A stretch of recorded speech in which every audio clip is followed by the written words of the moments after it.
हंसी हंसी ये लखनऊ की सरजमी।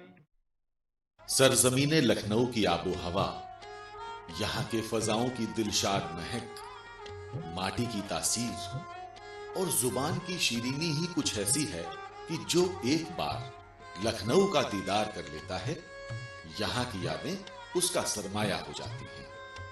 लखनऊ नवाबों का, कबाबों का, हुस्नो इश्क का, अदबो फन का, तहजीबो रवायत का शहर तो है ही, ये इमामबाड़ों और बागों का गुलदस्ता भी है।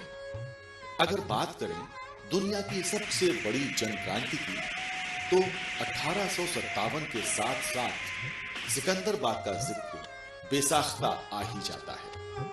हालांकि सिकंदरबाग आखिरी ताजदारे अवध नवाब वाजिद अली शाह ने अपनी बेगम सिकंदर महल के लिए बनवाया था, लेकिन सन 1857 में अपने प्यारे लखनऊ के लिए हजारों जाबाजों ने फिरंगी फौजों से लड़ते हुए कुर्बानियां दी और तारीख में अपना नाम दर्ज करवा गए। लखनऊ की इमारतों में छतर मंजिल पैलेस का मर्तबा भी आला है। छतर मंजिल पैलेस की तामीर बादशाह गाजीउद्दीन हैदर और नसीरुद्दीन हैदर ने करवाई थी। दरियाए गोमती के किनारों की शान बढ़ाने वाली इस इमारत को बादशाह ने सन 1780 में अपनी वालिदा छत्तर कुंवर के नाम पर बनवाया था। छत्तर मंजिल पैलेस के इसी परिसर में मौजूद है लखनऊ की शान का मुजाहिरा करती कोठी फरहत बख्श। इस कोठी को फ्रेंच इंजीनियर क्लॉड मार्टिन ने तामीर किया था।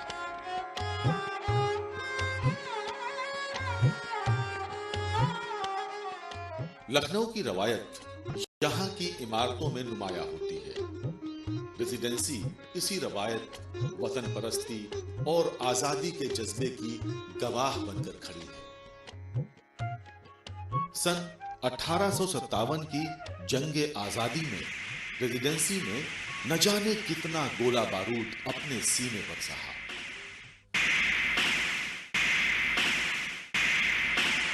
यहां पर मौजूद कब्रिस्तान में आज भी बहादुर सिपाही सोए हुए हैं, जिन्होंने अपने मुल्क के लिए वीर गति पाई। लखनऊ बागों का शहर है तो इमामबाड़ों का शहर भी है। लखनऊ को दुनिया भर में मशहूर करने वाले इमामबाड़े आज भी हुसैनाबाद इलाके में अपना परचम उठाए खड़े हैं। इसमें सबसे आलीशान है बड़ा इमामबाड़ा।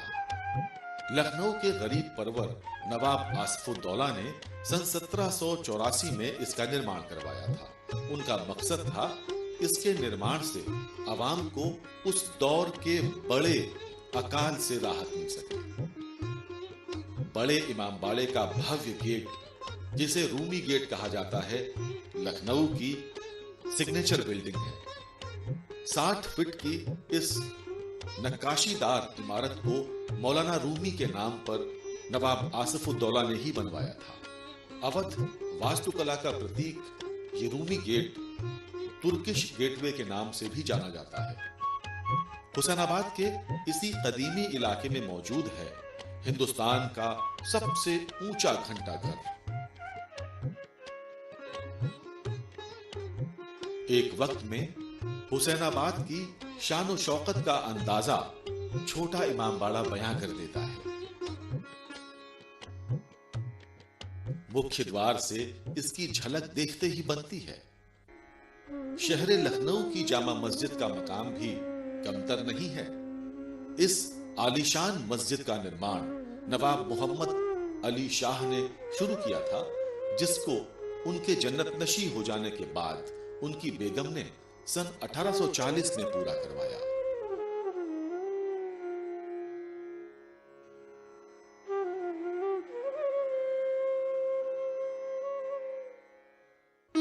ये लखनऊ का दिल हजरतगंज है। हजरतगंज चौराहे से लेकर केडी सिंह बाबू स्टेडियम तक फैला हजरतगंज एक जमाने में पूरी दुनिया में विख्यात रहा है और यहाँ की गंजिंग बड़े बड़े लोगों ने की है।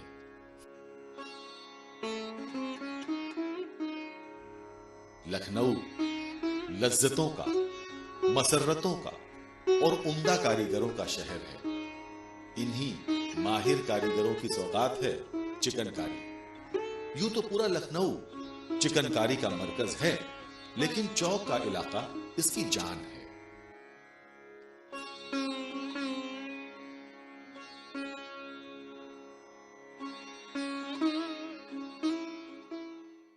दौर कोई भी रहा हो, लखनऊ की माटी से नगीने पैदा होते रहे। जिक्र कथक के रत्न बिरजू महाराज का हो या मौसीकी के बादशाह नौशाद का, बात शायरी के राजकुमार मजाज की हो या ठुमरी के सुरों की मल्लिका बेगम अख्तर की, लखनऊ की विरासत नायाब रही है।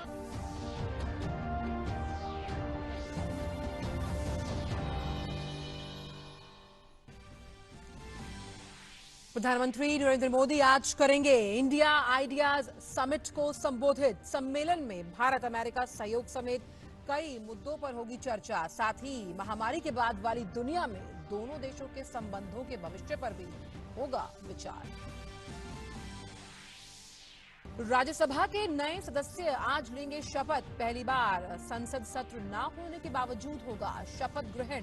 राज्यसभा सभापति एम वेंकैया नायडू दिलाएंगे शपथ।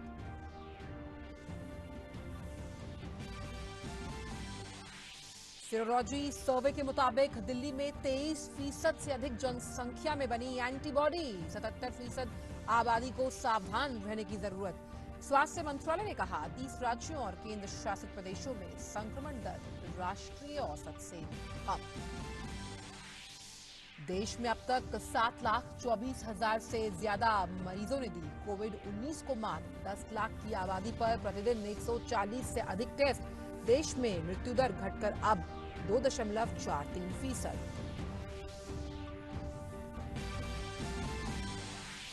देश के कई हिस्सों में बारिश का कहर जारी। असम में बाढ़ की स्थिति बरकरार। 10 जिलों में ब्रह्मपुत्र और सहायक नदियां बह रही हैं खतरे के निशान से ऊपर। वहीं बिहार के 7 जिलों में भारी बारिश की चेतावनी। दिल्ली में भारी बारिश, निचले इलाकों में जल जमाव से यातायात हुआ प्रभावित। और दुनिया भर में देशों की कोरोना के खिलाफ जो जंग है वो जारी। विश्व में 1,50,00,000 से ज्यादा लोग कोरोना संक्रमित। 6,18,000 से ज्यादा लोगों की कोरोना से मौत।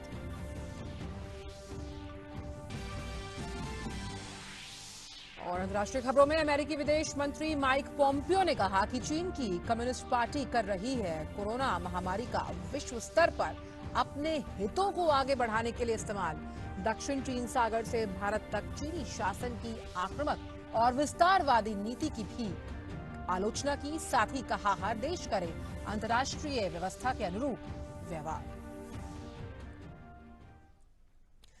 नमस्कार, आप देख रहे हैं डीडी न्यूज। मैं हूं आंचल गुलाटी गुंबर और आइए अब जान लेते हैं इन सभी खबरों को विस्तार के साथ। और सबसे पहले बात करते हैं इंडिया आइडियाज समिट को लेकर। प्रधानमंत्री नरेंद्र मोदी आज इंडिया आइडियाज समिट में मुख्य भाषण देंगे।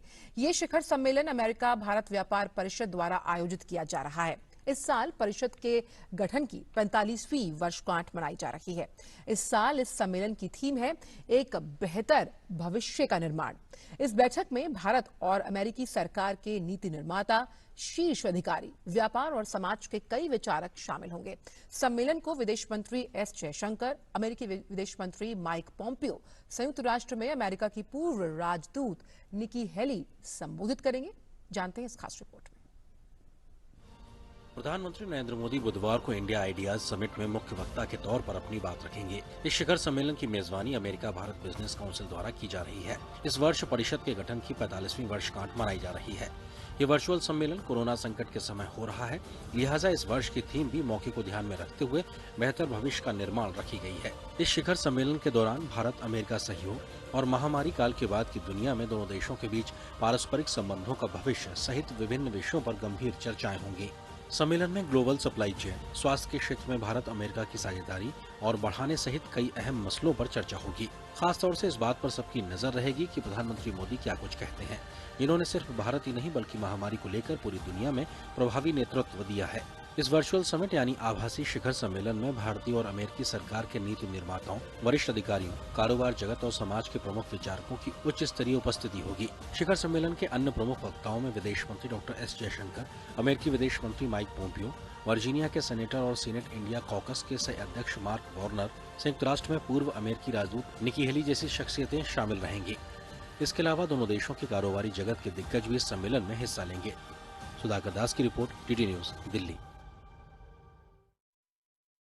पीयूष गोयल ने कहा है कि भारत और अमेरिका को व्यापार को और बढ़ाने पर जोर दिया जाना चाहिए। Need to work towards a much more sustainable, a much more robust, a much more enduring partnership in the form of a free trade agreement to which India is willing to work with an open mind, with a willingness to open our hearts and our markets with a corresponding opportunity for Indian businesses in the US. We believe we should also look at an early harvest in the form of a preferential trade agreement so that we can, rather than waiting for the gains of a free trade agreement, which may take several years to conclude, we could look at an early harvest of maybe 50, maybe 100 products and services where we can engage with mutual trust and an open spirit. और अब खबर राज्यसभा से जुड़ी हुई। राज्यसभा के नए सदस्यों को आज शपथ दिलाई जाएगी। पिछले महीने 20 राज्यों से कुल 61 सीट पर चुनाव संपन्न हुआ था। इन नए सदस्यों को राज्यसभा के सभापति एम वेंकैया नायडू शपथ दिलाएंगे। ये पहली बार है कि संसद का सत्र न होने के बावजूद राज्यसभा सदन में शपथ ग्रहण कराया जाएगा। सोशल डिस्टेंसिंग बनाए रखने के लिए ये फैसला लिया गया। राज्यसभा में सोशल डिस्टेंसिंग के लिहाज से कुल 67 सदस्यों की बैठने की जो जगह है वो सुनिश्चित की गई है। शपथ देने वाले एक सदस्य के साथ परिवार का या कोई एक अन्य व्यक्ति साथ जा सकता है। राज्यसभा के सभापति एम वेंकैया नायडू ने यह फैसला इस बात को ध्यान में रखते हुए लिया कि संसद के दोनों सदनों की जो संसदीय समितियां हैं उनकी बैठक होना शुरू हो चुकी है और इन नए सदस्यों ने इसमें भाग लेने की इच्छा जाहिर की। कांग्रेस से भारतीय जनता पार्टी में आए ज्योतिरादित्य सिंधिया, कांग्रेस के दिग्विजय सिंह और मल्लिकार्जुन खड़गे, झारखंड मुक्ति मोर्चा के अध्यक्ष और पूर्व मुख्यमंत्री शिबू सोरेन समेत द्रमुक के तिरुचि शिवा और झारखंड भारतीय जनता पार्टी के दीपक प्रकाश ने भी बुधवार को ही शपथ लेने की खबरें सामने आई हैं। जो सदस्य बुधवार को शपथ नहीं ले पाएंगे वो आगामी सत्र में शपथ लेंगे। कुल 61 में से 43 सदस्य जो हैं वो पहली बार सदन में पहुंचे हैं। इनमें 12 सदस्य ऐसे हैं जो कार्यकाल पूरा करने के बाद फिर निर्वाचित हुए हैं। पिछले महीने 19 तारीख को हुए 20 राज्यों में राज्यसभा के चुनाव हुए थे। इसके बाद सदन में भाजपा की सीटों की संख्या 75 से बढ़कर अब 86 हो गई है।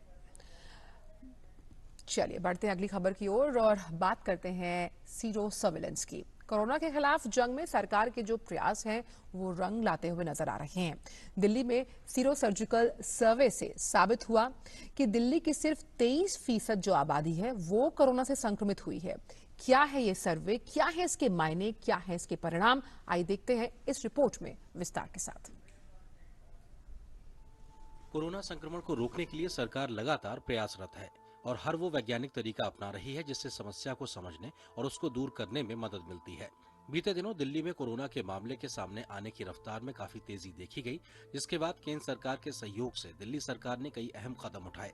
इसी कड़ी में दिल्ली में बीते दिनों सीरोलॉजी टेस्ट कराया गया, जिसके तहत पता चला है कि दिल्ली की करीब 1/4 आबादी ही कोरोना से संक्रमित हुई है।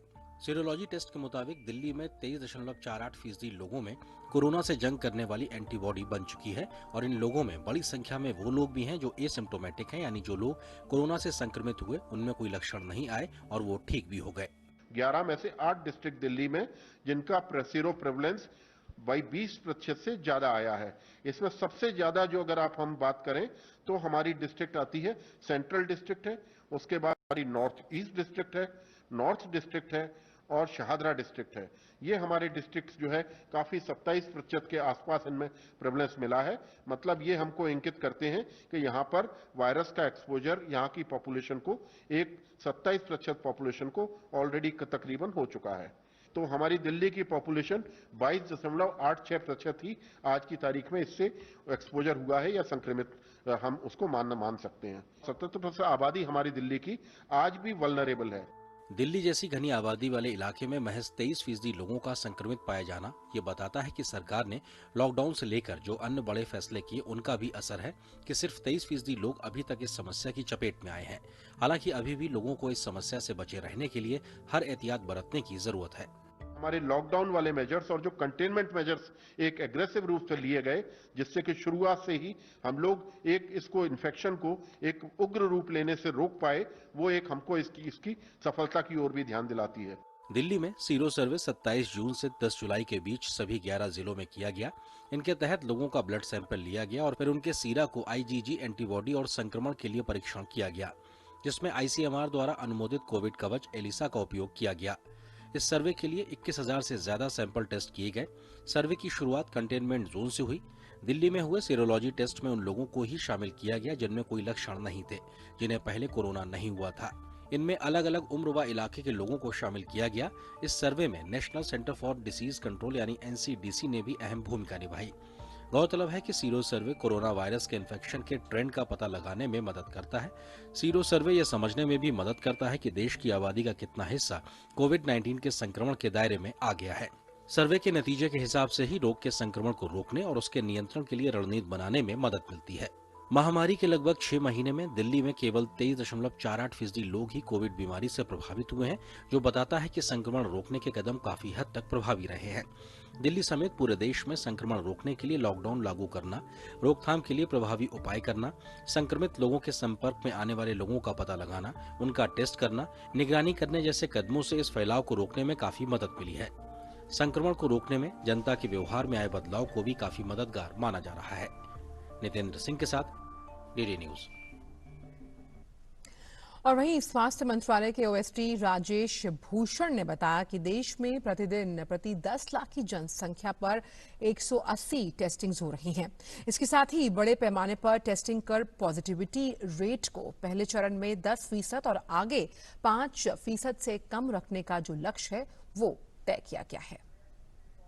भारत में हम 180 टेस्ट पर डे पर मिलियन पॉपुलेशन कर रहे हैं, लेकिन एक और जो महत्वपूर्ण बात है वो ये है कि ये जो पर मिलियन टेस्ट का मापदंड है, इसको पॉजिटिविटी के साथ जोड़कर देखा जाना चाहिए।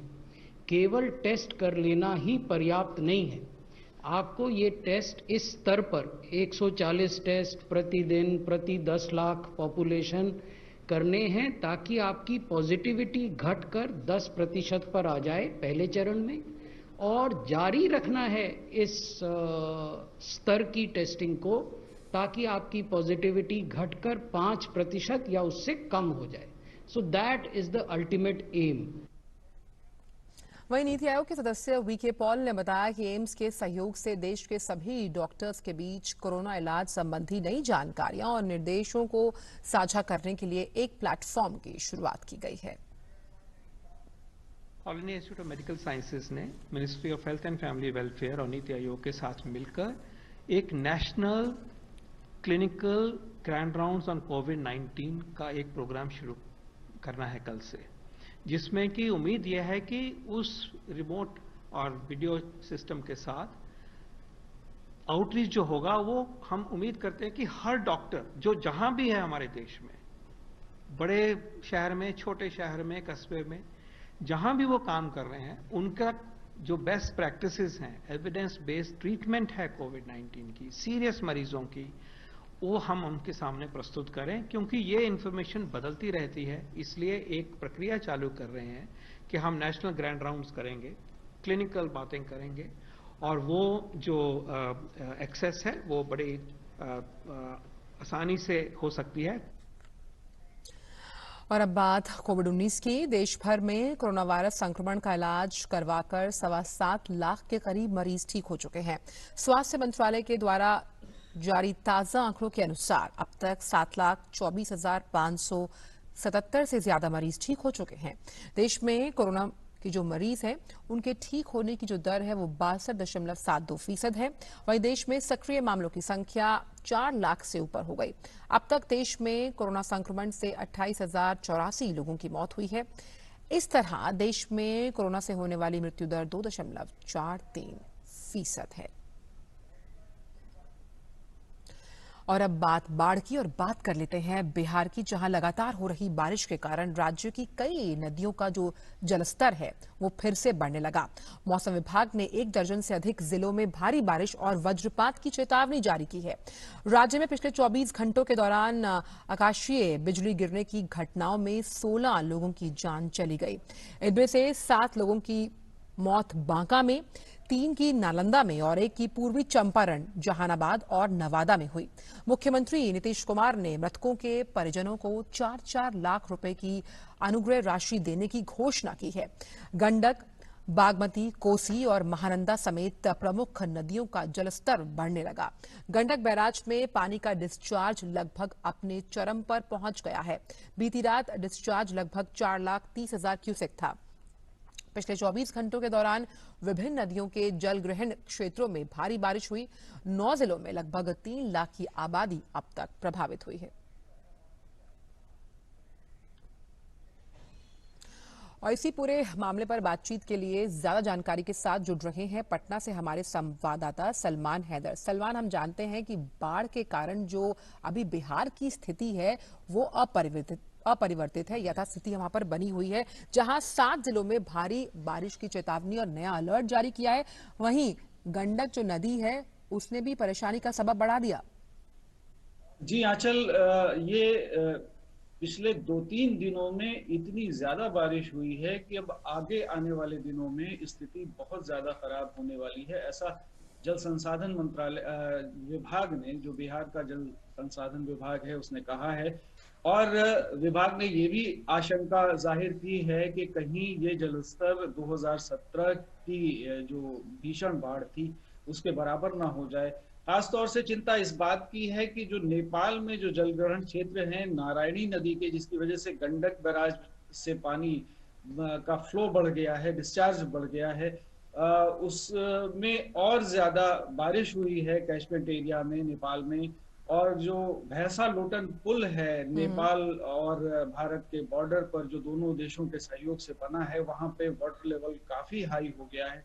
तो इस तरह से हम देखें, जो बेतिया का इलाका है, जो मोतिहारी है, ईस्ट और वेस्ट चंपारण, साथ ही साथ मुजफ्फरपुर, फिर हाजीपुर, सुपौल, गोपालगंज और सारण, इन जिलों में ये जो प्रवाह क्षेत्र है खासतौर से गंडक का, यहाँ पर बहुत ही ज्यादा स्थिति भयावह हो सकती है, ऐसा जल संसाधन विभाग ने कहा है। और परसों से ही माइकिंग की जा रही है प्रभावित क्षेत्रों में। नावों के जरिए लाउड स्पीकर पर लोगों को ऊंचे स्थानों पर जाने को कहा जा रहा है और लोग जाने भी लगे हैं, तटबंधों पर शरण ले रहे हैं, दूसरे ऊंचे स्थानों पर शरण ले रहे हैं। जी आंचल जी। और साथ ही सलमान, हम जानते हैं कि ये दोहरी मार है। एक तरफ हम बाढ़ से निपट रहे हैं, कोरोना का भी काल है और साथ ही साथ वज्रपात की स्थिति से भी बिहार को जूझना पड़ रहा है। ऐसे में प्रशासन किस तरह से कदम उठा रहा है, क्योंकि हम जानते हैं ये जो पूरी स्थिति है वो किसी चुनौती से कम नहीं। देखिए, चुनौती है दोहरी, जैसा कि आपने कहा, तिहरी चुनौती है। बिहार में वज्रपात से मरने वालों की संख्या इस समय 130 से ऊपर बढ़ गई है, 135 के आसपास है।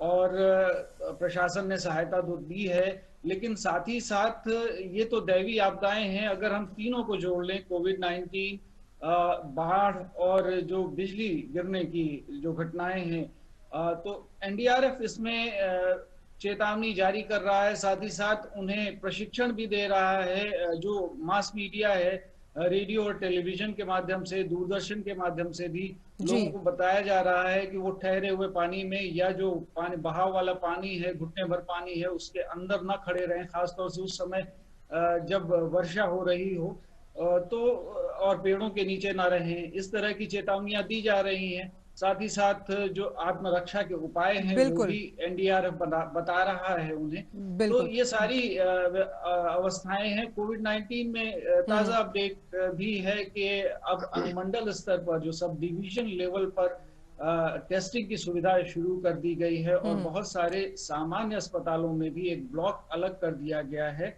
बिल्कुल, कोविड के बहुत इलाज अहम के आपने लिए। सलमान बताया कि किस तरह से जो ये स्थिति बनी हुई है बिहार में, उसको निपटने के लिए प्रशासनिक तौर पर लगातार कदम उठाए जा रहे हैं। बहुत बहुत शुक्रिया सलमान इन तमाम जानकारियों को हमसे साझा करने के लिए। आपसे आगे भी बुलेटिन्स में अपडेट लेते रहेंगे।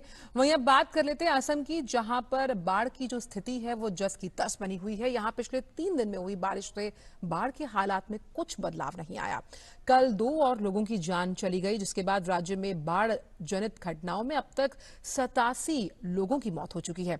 इसके अलावा इस साल 26 लोग भूस्खलन के कारण अपनी जान गंवा चुके हैं। राज्य के 24 जिलों में 24 लाख से अधिक लोग अभी भी प्रभावित हैं। 2300 से अधिक गांव और 1,10,000 हेक्टेयर से अधिक फसल की जो भूमि है वो जलमग्न हो गई। प्रदेश भर में 276 राहत शिविरों में लगभग 44,500 लोगों ने शरण ले रखी है। कम से कम 10 जिलों में ब्रह्मपुत्र और उसकी अधिकांश सहायक नदियां खतरे के निशान से ऊपर बह रही हैं। बाढ़ के कारण राज्य में सैकड़ों की तादाद में तटबंध, पुल, पुलिया और सड़कें क्षतिग्रस्त हो गई हैं।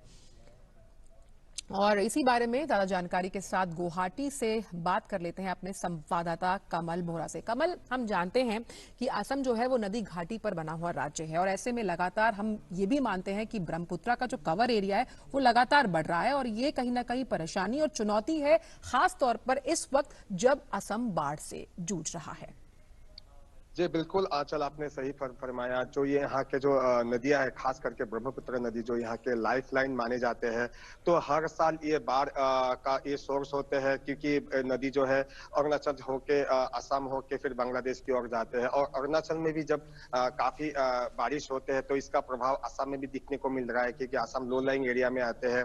तो जो ये लोअर स्ट्रीम एरिया जो है वहाँ पे काफी प्रभाव यहाँ पे दिखने को मिल रहा है। फिलहाल इस वक्त की बात करें तो हम लोग ने पिछले 24 घंटों में हालांकि कोई सुधार नहीं दिख रहा है, लेकिन आज के दिन में यहाँ पे स्थिति गंभीर होता हुआ दिख रहा है, क्योंकि जलस्तर में जो गिरावट यहाँ पे पिछले कुछ दिनों में दिखने को मिल रहा था, ये फिलहाल फिर से बढ़ता हुआ दिखाई दे रहा है, जो एक चिंता की विषय यहाँ पे फिलहाल बना हुआ है। ऊपर से जो ये लगातार यहाँ पे मौतें हो रही है, कल भी यहाँ पे 2 लोगों की मौत हुआ है, जिसके कारण यहाँ पे कुल मिला के जो फ्लड में अब तक 87 लोगों की फिलहाल मौत हो चुका है। तो इसमें अभी कोई कमी नहीं आ रहा है, तो एक बहुत बड़ा चिंता के विषय बना हुआ है। ऊपर से 24 लाख से भी अधिक लोग यहाँ पे फिलहाल बाढ़ पीड़ित है और स्थिति और भी गंभीर जब हो जाएगा, ये आंकड़ा फिर से बढ़ने का संभावना है। तो यहाँ पे स्थिति काफी गंभीर है आंचल इस वक्त। जी बिल्कुल, स्थिति गंभीर है। उम्मीद करते हैं कि आगे स्थितियां हैं जो वो सामान्य होंगी। फिलहाल इस तमाम जानकारी के लिए कमल आपका बहुत बहुत शुक्रिया। और हम जानते हैं कि असम एक पहाड़ी इलाका है जहां पर जब भी असम में बारिश होती है, खासतौर पर जो ब्रह्मपुत्रा है और उसकी जो सहायक नदियां हैं, उसकी वजह से चुनौती और परेशानी बढ़ जाती है। रुक करते हैं अन्य खबरों का। वित्त मंत्री निर्मला सीतारमण ने अमेरिका भारत व्यापार परिषद के इंडिया आइडिया समिट में कहा कि भारत मजबूत हो, इसके लिए जो एमएसएमई है उसको मजबूत करना होगा। उन्होंने कहा कि सरकार मजबूत बैंकिंग क्षेत्र के साथ एमएसएमई का समर्थन करना चाहती है, लिहाजा भारत आयात के लिए दरवाजे बंद नहीं करेगा। वित्त मंत्री ने कहा कि सरकार दैनिक आधार पर एमएसएमई के लिए जो ऋण प्रवाह है उसकी निगरानी कर रहा है और अब तक करीबन 1,80,00,000 से ज्यादा का जो ऋण है वो मंजूर किया जा चुका है। We want India to be strong. We want India to be speaking from position of strength, particularly from the economic point of view. Our MSMEs contribute to over 40% of our exports. We want them to be strong. We want them to be supported by a banking system which is strong. Rahul Gandhi द्वारा एक tweet के जरिए मोदी सरकार की उपलब्धियों पर कटाक्ष के बाद अब केंद्रीय मंत्री प्रकाश जावड़ेकर ने कांग्रेस नेता पर पलटवार किया। जावड़ेकर ने राहुल को करारा जवाब देकर बड़ा निशाना साधा है। केंद्रीय मंत्री ने कोरोना के खिलाफ लड़ाई में देश की उपलब्धियों को बताया। उन्होंने कहा कि राहुल गांधी वीर कोरोना योद्धाओं और देश की जनता का अपमान कर रहे हैं। साथ ही केंद्रीय मंत्री ने शाहीन बाग से लेकर राजस्थान में कांग्रेस की सियासी संकट पर राहुल गांधी को घेर लिया। मुझे लगता है कांग्रेस पार्टी अब केवल ट्वीट की पार्टी बनकर रह जाएगी, क्योंकि जनता में काम नहीं, एक के बाद एक राज्य गंवा रहे और इसलिए हताश निराश भी सरकार पर कुछ भी प्रहार करने की चेष्टा कर रही है, वो सफल नहीं होंगे। दुनिया भर में कोविड-19 से प्रभावित लोगों की संख्या में लगातार बढ़ोतरी हो रही है। कोरोना वायरस से विश्व भर में संक्रमित लोगों की संख्या 1,50,91,000 के पार हो गई, जबकि इस महामारी से करीब 6,19,000 से ज्यादा लोगों की मौत हो चुकी है। कोविड-19 महामारी से अमेरिका सबसे ज्यादा प्रभावित है। यहाँ कोरोना महामारी से जो संक्रमित लोग हैं उनकी संख्या काफी तेजी से बढ़ रही है। अमेरिका में अब तक कोरोना वायरस से संक्रमित लोगों की संख्या 40,28,000 के पार हो चुकी है, जबकि इससे 1,44,000 से ज्यादा लोगों की मौत हो चुकी है। कोविड-19 महामारी से अमेरिका के बाद सबसे ज्यादा प्रभावित देश ब्राजील है। अमेरिका के विदेश मंत्री माइक पॉम्पियो ने कहा कि चीन की कम्युनिस्ट पार्टी कोरोना वायरस महामारी का विश्व स्तर पर अपने हितों को आगे बढ़ाने के लिए इस्तेमाल कर रही है। ब्रिटेन के विदेश मंत्री डोमिनिक रैब के साथ बैठक के बाद उन्होंने कहा कि कोरोना वायरस महामारी के खिलाफ लड़ाई में अमेरिका ब्रिटेन के साथ खड़ा है। अमेरिकी विदेश मंत्री ने चीन की कम्युनिस्ट शासन के खिलाफ वैश्विक गठजोड़ बनाने की दिशा में एक रूपरेखा बनाने के लिए अपने लंदन दौरे का उपयोग किया। अपने इस दौरे में उन्होंने दक्षिण चीन सागर से भारत तक चीनी शासन की आक्रामक और विस्तारवादी नीति की भी आलोचना की है। They talked about how we've seen Hong Kong's freedoms crushed. We've watched the CCP bully its neighbors, militarize features in the South China Sea, and instigate a deadly confrontation with India. I want to take this opportunity to congratulate the British government for its principled responses to these challenges. और आज मशहूर पार्श्व गायक मुकेश की जयंती है। Hindi film संगीत के इतिहास में 1950 और उसके बाद के 3 दशक में यदि सबसे लोकप्रिय रहे पुरुष गायकों का नाम आए तो उसमें मुकेश का नाम आना लाजमी है। मुकेश का जन्म 22 जुलाई 1923 को हुआ था। मुकेश का पूरा नाम मुकेश चंद्र माथुर था। राज कपूर की आवाज कहे जाने वाले मुकेश आज भी हम सबके दिलों पर राज करते हैं। आप इनके गीतों का आनंद लीजिए। हमें दीजिए इजाजत। नमस्कार।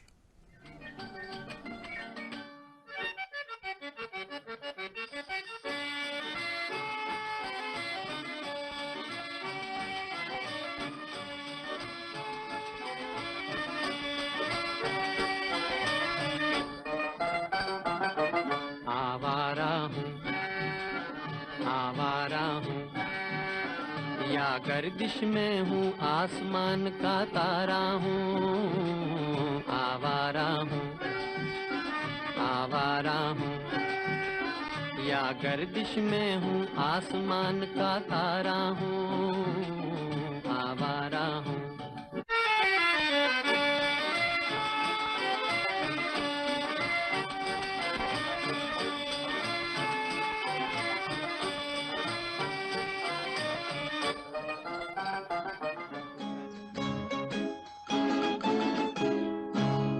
किसी की मुस्कुराहटों पे हो निसार, किसी का दर्द मिल सके तो ले उधार, किसी के वास्ते हो तेरे दिल में प्यार, जीना इसी का नाम है।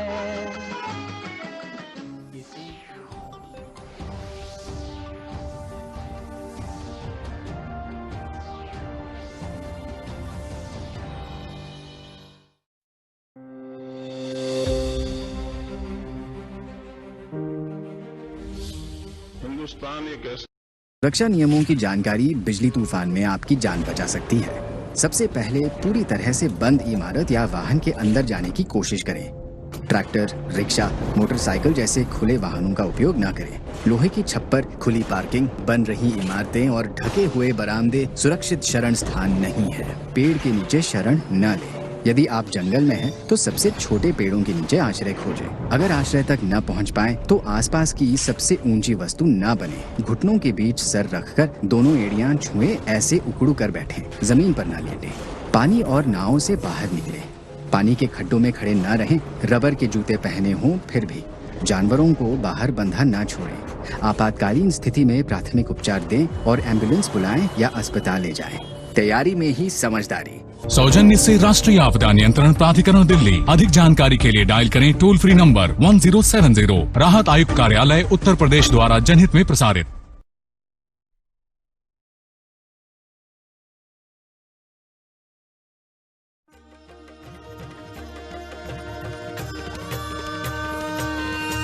दिव्य तेजमयो देवाः महावीरो महाबला ज्ञान गुण भक्ति संगमो श्री हनुमते नमो नमः। जय हनुमान संकट मोचन जय हनुमान। जय हनुमान संकट मोचन जय हनुमान। केसरी नंदन तिहु जगवंदन अंजनी सुत बलधारी। केसरी नंदन तिहु जगवंदन अंजनी सुत बलधारी। संकट मोचन नाम तुम्हारा, संकट मोचन नाम तुम्हारा, हर संकट पे भारी। जय हनुमान संकट मोचन जय हनुमान। जय हनुमान संकट मोचन जय हनुमान। संकट उसके निकट न आवे ले जो शरण तुम्हारी। संकट उसके निकट न आवे ले जो शरण तुम्हारी। संकट मोचन नाम तुम्हारा, संकट मोचन नाम तुम्हारा, हर संकट पे भारी। जय हनुमान संकट मोचन जय हनुमान। जय हनुमान संकट मोचन जय हनुमान। महर्षि विश्वामित्र ने यज्ञ आरंभ करने की घोषणा कर दी है। क्या छोटी महारानी ने आपको कोई कष्ट दिया है या कोई ऐसा कार्य किया है जो आप